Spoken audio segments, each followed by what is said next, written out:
Hey all, Jessica from Pretty Prints and Paper. Today I'm continuing on this personal development series and talking about this big question that I absolutely hate.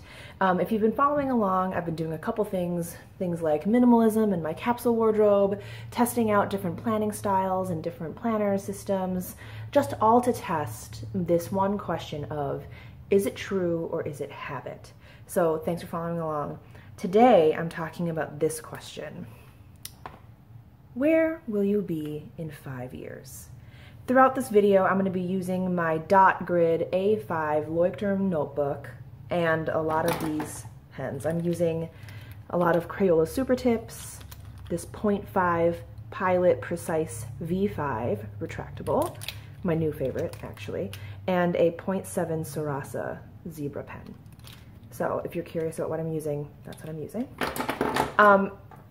I hear this question a lot, especially because I work with a lot of young people in college, and I, to be honest, have always hated this question. I never had a real answer for it. And I get why people do it. I get that people want people to have a goal, a vision, some kind of direction that they're working toward. Oh, what kind of job do you want? Okay, then you can work backwards and plan for it. If you want to be in a certain place, like what do you need to do in order to get that? But honestly, I've never been able to crystallize a clear 5-year plan. It kind of gives me anxiety to think about it. And I felt like I always had to have one because people are rewarded for having a 5-year plan. People think that you have it all together. People think you have direction, that you are driven because you have a clear goal in mind. And it's never resonated with me.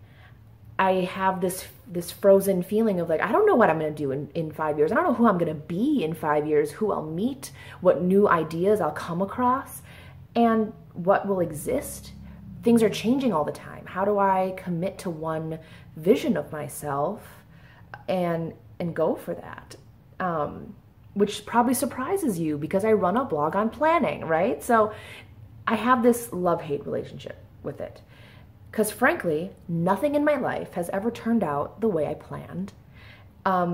It unfolded in a lot of unexpected ways, right? So when I tell my story, I talk about how there are things that I thought would happen but never did. And the only thing that happened that I thought would happen was going to college at the University of Minnesota. Seriously, that's the only thing that had happened. So in my late 20s now, I went from high school where I never thought that I would be in choir or musical theater, which is where I discovered my voice, which led me to college and the confidence then to be able to pursue involvement in a lot of different things. I went to the business school and there was a very big emphasis on things like a 5-year plan or like what job are you gunning for or all of these things that you were supposed to do with internships and job search and different sectors that were appropriate or things like that. And along the way, I didn't do any of that. I just chose to do some of the things that called out to me. So I was in an a cappella group. I was in a lot of different leadership teams and working with a lot of different college students. I was an orientation person and worked at a front desk at an advising office that led me to going to grad school, which I never thought would happen. And then led me to also discovering that I could be a cat person. Also thought that would never happen, right? And in grad school, that was the first time that I thought I might want to pursue teaching. I would consider teaching. And then I tried it and I liked it. I didn't love it, but I liked it enough. And then when I graduated from grad school, I didn't know what was next, but I moved home and started a job that hadn't existed when I was even in grad school.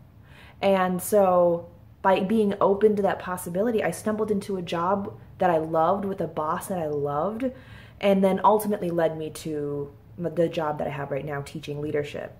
And never thought I'd run a blog.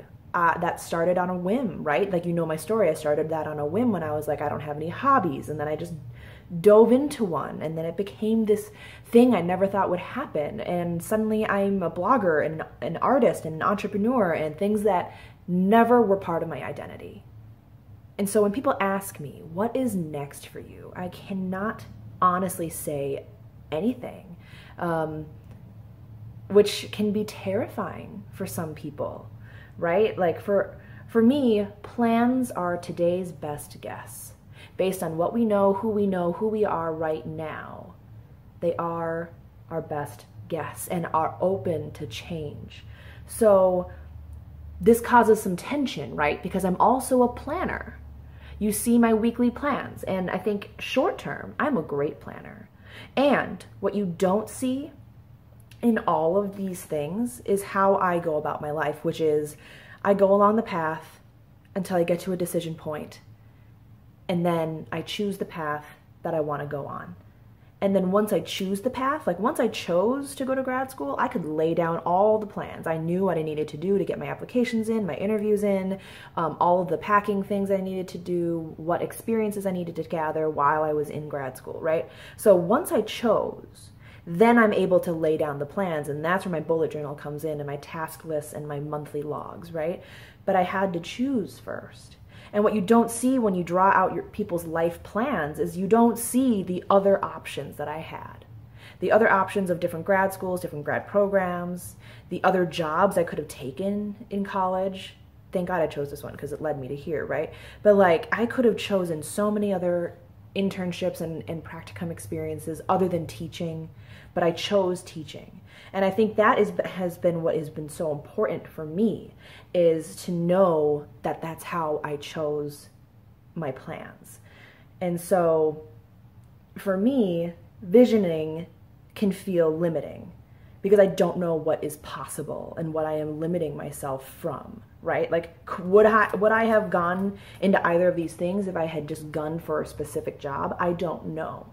But, and I know that for some people, having a 5-year plan is very comforting, especially for students now who have been so used to having a checklist your whole life, checking off this, that, because then you know how to get through high school into college, how to go from college into grad school into your first job. You're checking off all the boxes of what you need to do for your major, and then you check off all the boxes for what you need to do for your performance review and your job. And eventually, you have to wonder, whose boxes am I checking off? Are they my boxes? And I think that is why I leave things so open, is because I want to be open to changing my mind.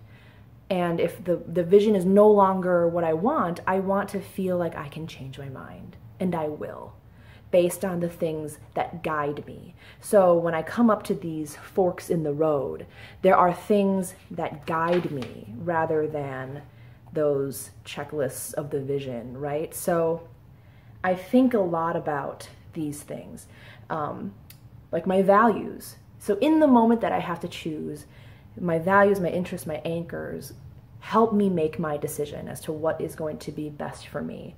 So I value growth. I want to do things that push my edges, even if I'm not ready for them, which is kind of helpful when you don't have a set vision. Then I can say yes to things that I'm not quite ready for, which has caused a lot of my growth.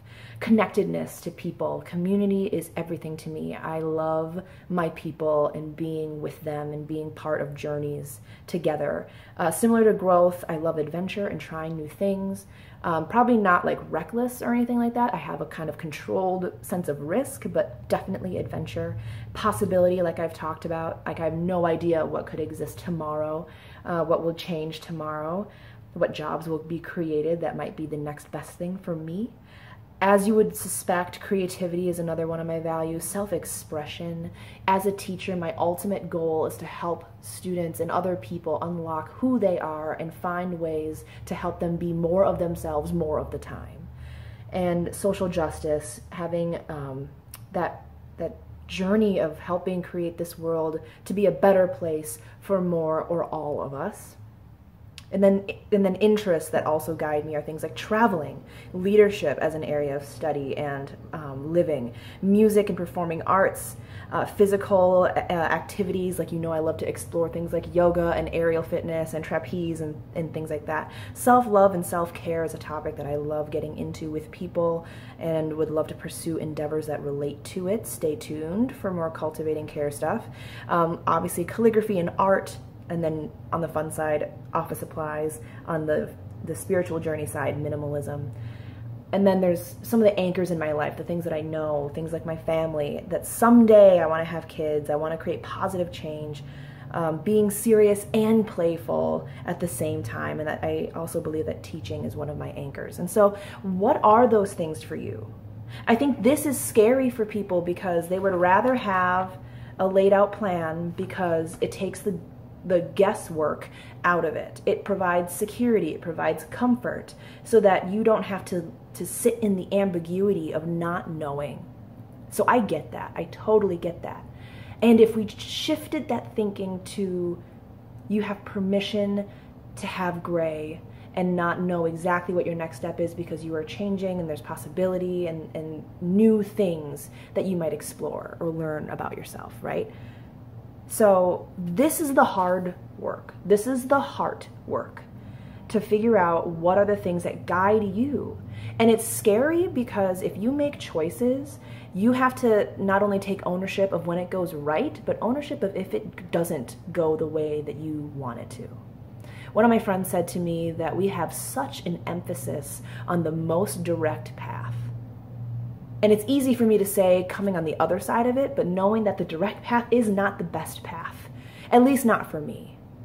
I learned so much more about myself going on all these unexpected turns, which, I mean, really it just is life, right? And coming on the other side of it, I have come to appreciate it. I used to feel guilty for not having a 5-year plan and for not having this vision of myself, as if that made me less aware, less intentional, but really just makes me human and open to what might be next.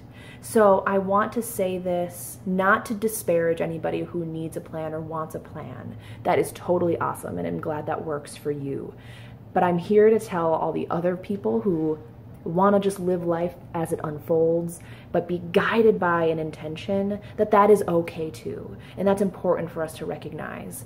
And I didn't know that that was a thing until one of my students said to me that that gave them permission to live that way too, to get out of the guilt and the shame of not having this set step-by-step plan of what's next. So that's not to say that not having a 5-year plan means you don't have intention, you don't have goals, you don't have purpose or passion, but that perhaps it is okay to also live passionately, purposefully, intentionally, and not necessarily have that one thing. And we'll discover that along the way. So again, being open to what is possible, then using the bullet journal, then using your planner to map out what the next steps are. But don't feel like you have to choose right now what you're going to be in 5 years.